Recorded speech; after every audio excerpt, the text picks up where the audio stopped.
hand, we have this. That's the same, however, we're going to play 2-note chords. So the first 2 notes will be single. When you get to the C though, I want you to join it with the A on the bottom. And then repeat. And then moving up to the next 2 white notes. And moving up to the next 2 white notes. Repeat here.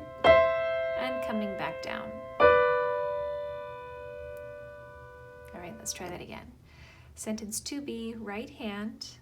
We're just doing the first half.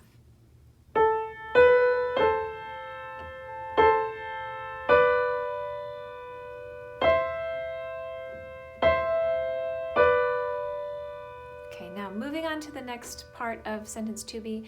This part is almost the same. You do have a little grace note. You are going to play, okay,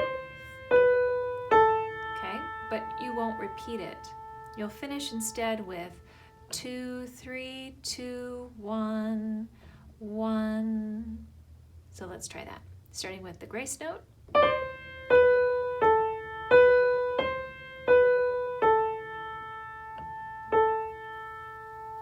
All right. Let me do a little demo of sentence 2B.